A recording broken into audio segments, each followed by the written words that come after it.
அஸ்ஸலாமு அலைக்கும் வரஹ்மத்துல்லாஹி வபரகாத்து. அன்பிக்கினிய சகோதர சகோதரிகளே, பெருமத அன்பர்களே, நண்பர்களே, உங்கள் அனைவரின் மீதும் ஏக இறைவனுடைய சாந்தியும் சமாதானமும் என்றென்றும் நிலவ பிரார்த்திப்பதோடு நான் சங்கை அப்துல் அஜீஸ். அல்லாஹ்வுடைய அருளால் அனைவரும் மிக நலமாக இருப்பீர்கள் என்று நம்புகிறேன். அல்ஹம்துலில்லாஹ், எல்லா புகழும் அல்லாஹ்வுக்கே.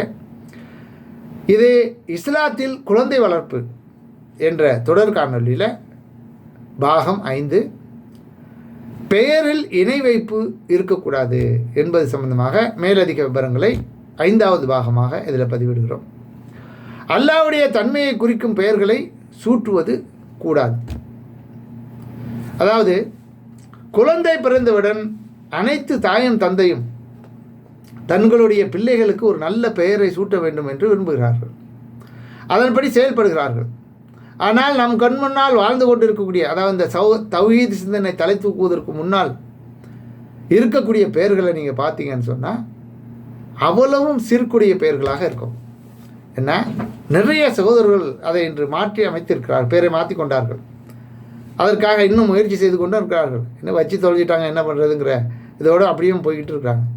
ஆனால் பேர் என்பதை சரியான முறையில் நல்ல ஒரு பேராக தேர்வு செய்து, என்ன தவறுகள், அதாவது இந்த பொருளில் தவறு ஏற்படாத அளவுக்கு ரொம்ப கவனமாக நம்ம பேர் வைக்க வேண்டும். அதை பற்றி கூடுதலான சில தகவல்கள் தான் இதில் நம்ம பார்க்க இருக்கிறோம். இன்றைய சொல் வழக்கில் சா ஆலம், இதோடைய பொருள் என்னன்னு கேட்டிங்கன்னா பிரபஞ்சத்தின் அரசன். மேலும் ஜஹாங்கீர், உலகை வெற்றி கொண்டவன். மேலும் ஷாஜஹான், உலகின் அரசன். சாகுல் ஹமீத், புகழுக்குரியவனின் அரசன் ஆகிய பெயர்களை அதிகமாக சூட்டுகிறார்கள். இப்படிப்பட்ட இந்த பெயர்கள் எல்லாம் ஏதோ அரைகுறையாக நம்ம இஸ்லாத்தை ஏற்று அரபி தெரியாத மக்களாகிய நாம சூட்டுகிறோம் என்று மட்டும் நினைத்துக் கொள்ளாதீர்கள். நமது இந்தியாவுக்குள் நுழைந்தவர்கள் முகலாயர்கள்.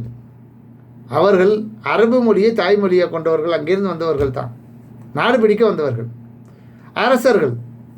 என்ன, அவர்கள்ட்ட சரியான உண்மையான இஸ்லாம் இல்லை என்பதை இந்த பெயர்லிருந்தே நீங்கள் புரிந்து கொள்ளலாம். அவர்கள் வைக்கக்கூடிய பெயர்கள் அதை அப்படியே கொஞ்சம் கூட தெரியாமல், அது என்னன்னு கூட புரிஞ்சு பார்க்காம, அரபெல்லாம் அப்படியே குரானெல்லாம் அப்படியே சொல்லி வேலையில் அந்த மாதிரி ஓதுவாங்க. ஆனால் என்ன பொருள் தெரியாது.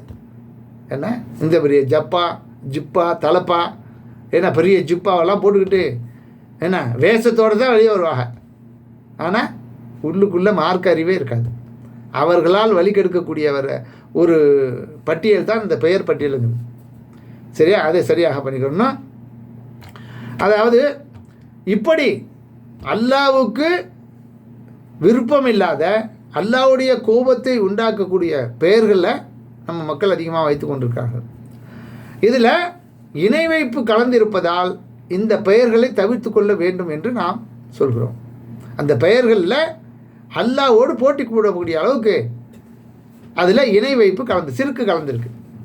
பெயர் சூட்டும் போது அதன் பொருளில் இணை வைப்பு ஏதேனும் தென்படுகிறதா என்று கவனித்து பெயர் சூட்ட வேண்டும். இந்த பெயர்களில் நமக்கு விளங்கலன்னு சொன்னால் விளங்கியவர்கள்ட்ட கொஞ்சம் கேட்டு தெரிந்து கொள்ள வேண்டும், அதன் பிறகு பெயர் சூட்டணும். சரியா, இதில் நம்ம பெற்றோர்கள் ரொம்ப கவனத்தோடு செயல்படணும். இதை பற்றி நபி ஸல்லல்லாஹு அலைஹி வஸல்லம் அவர்களுடைய வாழ்க்கை வரலாற்றிலிருந்து நிறைய நமக்கு தெளிவு கிடைக்கிறது. அதாவது மறுமை நாளில் அல்லாஹ்விடத்தில் மிக வெறுப்புக்குரிய பெயரை கொண்டவன் மலிக்குல் அம்லாக், அதாவது அரசர்களுக்கெல்லாம் அரசன் என்ற பெயருடையவனாவான் என்று நபி ஸல்லல்லாஹு அலைஹி வஸல்லம் அவர்கள் கூறியிருக்கிறார்கள். இதை நம்ம கவனத்தில் கொள்ளணும். இதை நீங்கள் புகாரில் 6205வது ஹதீஸில் பார்க்கலாம். மேலும் மக்கள் ஹானி என்ற நபித்தோழரை அபுல் அகம், ஞானத்தின் தந்தை என்று குறிப்பு பெயரால் அழைத்து வந்தார்கள். அவர் நபி ஸல்லல்லாஹு அலைஹி வஸல்லம் அவர்களிடம் வருகை தந்தபோது அல்லாஹ்வின் தூதர் ஸல்லல்லாஹு அலைஹி வஸல்லம் அவர்கள் அவரை அழைத்து, அல்லாஹுவின் ஞானமிக்கவன், அல்லாஹுதான் ஞானமிக்கவன், அவனிடமே சட்டம் இயற்றும் அதிகாரம் இருக்கிறது. அப்படி இருக்கும்போது நீர் ஏன் ஞானமிக்கவன் என குறிப்பு பெயரை வைக்கப்பட்டுள்ளேன், ஏன் இப்படி உனக்கு பெயர் வைக்கப்பட்டிருக்குன்னு அவன்கிட்ட கேட்குறாங்க. அதுக்கு அவர் என்னுடைய சமுதாயம் ஏதேனும் ஒரு விஷயத்தில் பிணைக்கி கொண்டால் என்னிடம் தீர்ப்பு கேட்டு வருவார்கள். அவர்களுக்கு நல்ல தீர்ப்பை நான் வழங்குவேன். இரு கூட்டத்தாரும் அதில் திருப்தி அடைந்து கொள்வார்கள். அதனால்தான் இந்த பெயரை எனது சமுதாயம் எனக்கு வைத்தது என்று அப்போது அவர் கூறுகிறார். அதற்கு நபி ஸல்லல்லாஹு அலைஹி வஸல்லம் அவர்கள்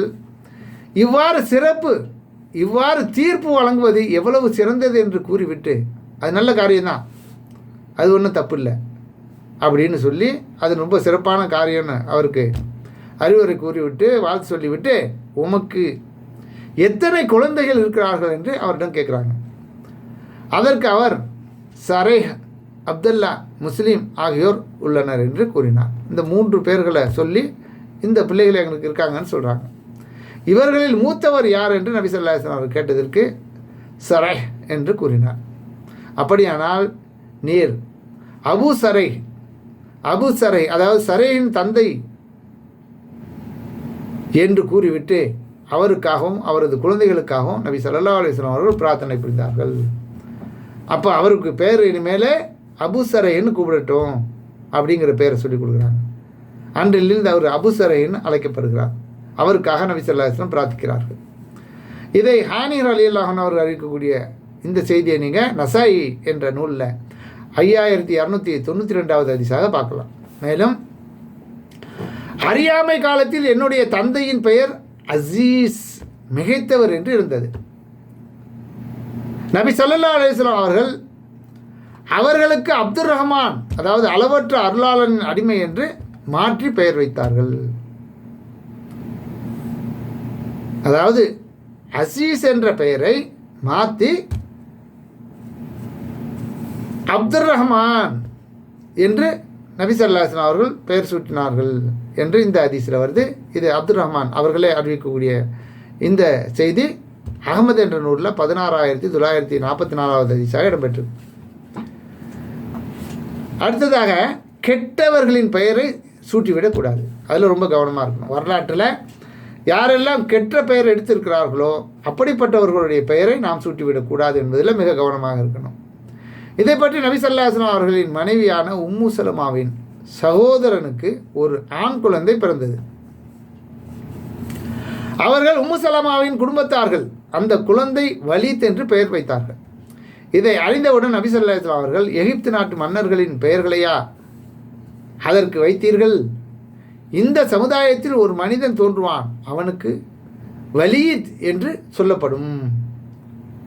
ஃபிரௌன் அவனது சமுதாயத்திற்கு தீங்கிழைத்ததை விட அவன் இந்த சமுதாயத்திற்கு அதிகம் தீங்கிழைப்பான் என்று நபி ஸல்லல்லாஹு அலைஹி வஸல்லம் அவர்கள் கூறினார்கள் என்று உமர் பின் ஹத்தாப் ரலியல்லாஹு அன்ஹு அவர்கள் அறிவிக்கக்கூடிய இந்த செய்தி நீங்கள் அகமது என்ற நூலில் 104வது ஹதீஸாக இடம்பெற்றது. ஆக தீயவர்களின் பெயர்களை சூட்டுவதை நபி ஸல்லல்லாஹு அலைஹி வஸல்லம் அவர்கள் வெறுத்து இருக்கிறார்கள் என்பதை மேற்கண்ட ஹதீஸின் மூலமாக விளங்கிக் கொள்ள முடிகிறது. குறிப்பிட்ட சில பெயர்களை சூட்டக்கூடாது என்றும் இஸ்லாம் நமக்கு சொல்லி காட்டுகிறது. என்னது? சில பெயர்களை நபி ஸல்லல்லாஹு அலைஹி வஸல்லம் அவர்கள் குறிப்பிட்டு கூறி அவற்றை சூட்டக்கூடாது என்றும் கூறியிருக்கிறார்கள். அல்லாஹ்வின் தூதர் ஸல்லல்லாஹு அலைஹி வஸல்லம் அவர்கள் எங்கள் அடிமைகளுக்கு அப்லாஹ், வெற்றியாளன், ரபஹ், இலாபம், யாசர், சுலபம் மற்றும் நாஃபி, பயனளிப்பவன் ஆகிய 4 பெயர்களை சூட்ட வேண்டாம் என்றும் எங்களுக்கு தடை செய்தார்கள் என்று சமூரா பின் ஜன்தப் ரலியல்லாஹு அன்ஹு அவர்கள் அறிவிக்கக்கூடிய இந்த செய்தியை நீங்கள் முஸ்லீமில் 4328வது ஹதீஸாக பார்க்கலாம். எங்களில் ஒருவருக்கு ஆண் குழந்தை பிறந்தது. அக்குழந்தைக்கு அவர் காசிம் என்று பெயர் சூட்டினார். நாங்கள் அவரிடம், உம்மை நாங்கள் அபுல் காசிம், அதாவது காசிமின் தந்தை என குறிப்பு பெயரால் அழைத்து மேன்மைப்படுத்திவிட மாட்டோம். ஏனென்றால் நபி அவர்களுக்கு அபுல் காசிம் என பெயர் இருப்பதே இதற்கு காரணம் என்று சொன்னோம். ஆகவே அவர் நபி ஸல்லல்லாஹு அலைஹி வஸல்லம் அவர்கள் சென்று இதை பற்றி விவரத்தை தெரிவித்தார். அப்போது நபி ஸல்லல்லாஹு அலைஹி வஸல்லம் அவர்கள், உமது மகனுக்கு அப்துர் ரஹ்மான் என பெயர் சூட்டிக் கொள்வீராக என்று கூறினார்கள். இதை ஜாபிர் ரலியல்லாஹு அன்ஹு அவர்கள் அறிவிக்கிறார்கள். புகாரில் 6186வது ஹதீஸாக இடம்பெற்றிருக்கு. மேலும் அன்சார்களில் ஒருவருக்கு ஒரு ஆண் குழந்தை ஒன்று பிறந்தது. அதற்கு முகமது என்று பெயர் சூட்ட அவர் விரும்பினார். அவர் நபி ஸல்லல்லாஹு அலைஹி வஸல்லம் அவரிடம் வந்து அதை பற்றியும் கேள்வி கேட்டார். அப்போது நபி ஸல்லல்லாஹு அலைஹி வஸல்லம் அவர்கள், அன்சாரிகள் செய்தது நல்லது தான், என் பெயரை சூட்டிக் கொள்ளுங்கள், என் குறிப்பு பெயரை சூட்டிக் கொள்ளாதீர்கள் என்று கூறினார்கள். என் பெயர் முகமதுங்கிறத சொல்லி வச்சுக்கோங்க, என்ன சில குறிப்பிட்ட பெயர் இருக்குல்ல அதுகளை வைக்காதீங்க என்று சொன்னார்கள் என்பதை அனஸ் ரலியல்லாஹு அன்ஹு அவர்கள் அறிவிக்கிறார்கள். முஸ்லீமில் 4324வது ஹதீஸாக இது இடம்பெற்றிருக்கு. மேலே உள்ள 2 ஹதீஸ்களும் நபி ஸல்லல்லாஹு அலைஹி வஸல்லம் அவர்களின் குறிப்பு பெயரான, அதாவது அபுல் ஹாசிம் என்ற பெயரை யாரும் சூட்டிக்கொள்ளக்கூடாது என்றது தான் நமக்கு தெளிவாக விளக்குகிறது. அடுத்தது, பெயர் மாற்றம் செய்ய கொள்வது சம்பந்தமாகவும் நம்ம தெளிவாக புரிந்து கொள்ளணும். தவறாக பெயர் வைத்து கொண்டால் அந்த பெயரை மாற்றிக்கொள்ளலாம். மோசமான அர்த்தங்களை கொண்ட பெயர்களை சூட்டக்கூடாது. பெற்றோர்கள் அறியாமையினால் அப்படி சூட்டிவிட்டால் அந்த பெயர்களை மாற்றிவிட்டு நல்ல அர்த்தங்களை, நல்ல பொருள் கொண்ட பெயர்களை நாம் வைத்துக் கொள்ளலாம். இதை பற்றி முசைப் ரலியல்லாஹு அன்ஹு அவர்களின் தந்தை நபி ஸல்லல்லாஹு அலைஹி வஸல்லம் அவர்களிடத்தில் வந்தபோது நபி ஸல்லல்லாஹு அலைஹி வஸல்லம் அவர்கள், உங்களது பெயர் என்ன என்று வினாவினார்கள். அதற்கு அவர் அக்ஸன், அதாவது அக்ஸன், இதுக்கு பொருள் என்னன்னு கேட்டால் முரடு என்று சொன்னார். நபி ஸல்லல்லாஹு அலைஹி வஸல்லம் அவர்கள், இனிமேல் உமது பெயர் சஹல், இலகு ஆகும் என்று கூறினார்கள். அதற்கு அவர், எனது தந்தை எனக்கு இட்ட இந்த பெயரை நான் மாற்றிக்கொள்ள மாட்டேன் என்று கூறிவிட்டார். இந்த ஹதீஸை அறிவிக்கும் முசைப் அவர்கள் கூறுகிறார்கள், இதன் பின்னர் எங்களிடம் குணநலன்களில் முரண்பட்ட தன்மை தொடர்ந்து இருந்து கொண்டே இருந்தது என்று அறிவிக்கிறார்கள். இது முசைப் ரலியல்லாஹு அன்ஹு அவர்கள் இருக்கக்கூடிய இந்த செய்தியை நீங்கள் புகாரில் 6190வது ஹதீஸாக பார்க்கலாம். மேலும் ஜைனப் ரலியல்லாஹு அன்ஹா அவர்களுக்கு முதலில் பர்ரா, அதாவது நல்லவள் என்ற பெயர் இருந்தது. அப்போது அவர் தம்மை தாமே பரிசுத்தப்படுத்திக் கொள்கிறார் என்று மக்களால் சொல்லப்பட்ட போது, ஆகவே அதற்காக அவருக்கு அல்லாஹ்வின் தூதர் ஸல்லல்லாஹு அலைஹி வஸல்லம் அவர்கள் ஜைனப் என்ற பெயர் சூட்டினார்கள். இதை அபூ ஹுரைரா ரலியல்லாஹு அன்ஹு அவர்கள் அறிவிக்கிறார்கள். புகாரில் 6192வது ஹதீஸாக இடம்பெற்றிருக்கு. இதுவும் பெயர் மாற்றி கொள்ளலாம் என்பதற்கான ஆதாரம். மேலும் நபி ஸல்லல்லாஹு அலைஹி வஸல்லம் அவர்கள் ஆசியாவின்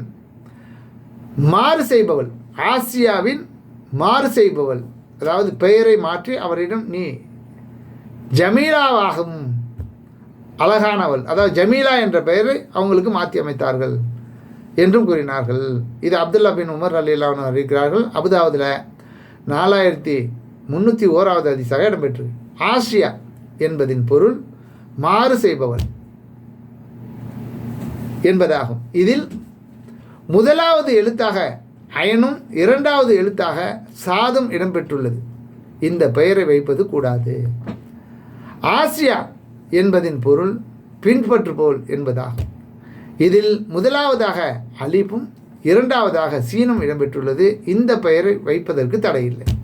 இது ரெண்டுக்கும் உள்ள வித்தியாசம். அஸ்ரம் என்ற சொல்லப்பட்ட ஒருவர் நபி ஸல்லல்லாஹு அலைஹி வஸல்லம் அவர்களிடம் வருகை தந்து நபர்களில் ஒருவராக இருந்தார். நபி ஸல்லல்லாஹு அலைஹி வஸல்லம் அவர்கள் அவரிடம், உன்னுடைய பெயர் என்ன என்று கேட்டார்கள். அதற்கு அவர், என் பெயர் அஸ்ரமாகும், காய்ந்த செடி கொத்து என்று அதுக்கு பொருள் என்று கூறினார். நபி ஸல்லல்லாஹு அலைஹி வஸல்லம் அவர்கள், மாறாக உன் பெயர் சுர்வா ஆகும், மணிகள் கொண்ட பசுமையான செடி கொத்து என்று பெயரை மாற்றிக்கொள் என்று கூறினார்கள் என்பதை நீங்கள் உசைமா பின் அஸ்தஹரி ரலியல்லாஹு அன்ஹு அவர்கள் அறிவிக்கக்கூடிய இந்த செய்தி அபுதாவுத் என்ற நூலில் 4303வது ஹதீஸாக இடம்பெற்றிருக்கு. இப்படி பெயர்களை தவறுதலாக பெயர் வைத்து விட்டால் அந்த பெயர்களை மாற்றிக்கொள்ளலாம் என்பதற்கு நபிமொழிகள் ஆதாரத்திற்கு தாய் தந்தைகள் முன்கூட்டியே விவரம் அறியாமல் தவறான பெயரை சூட்டிவிட்டால் இன்றைக்கு இருக்கக்கூடிய நம்ம வாழக்கூடிய இந்த காலத்தில் உள்ள நடைமுறையின் அடிப்படையில் தங்களுக்கு நல்ல பொருள் உள்ள நல்ல பெயர்களை மாற்றி வைத்து கொள்ளலாம். அது மார்க்கத்தில் தடை செய்யப்பட்டதில்லை, அனுமதிக்கப்பட்ட ஒன்று தான் என்பதை அனைத்து முஸ்லீம்களும் விளங்கிக் கொள்ள வேண்டும். இன்னும் பல செய்திகள் இருக்கிறது குழந்தை வளர்ப்பு சம்பந்தமாக. தொடர்ந்து வாருங்கள். இன்ஷா அல்லாஹ் தொடராக அந்த காணொலியில் பதிவு செய்வோம். நன்றி. தேங்க்ஸ் ஃபார் வாட்சிங். ஜஸாக்கல்லாஹ் ஹைரன்.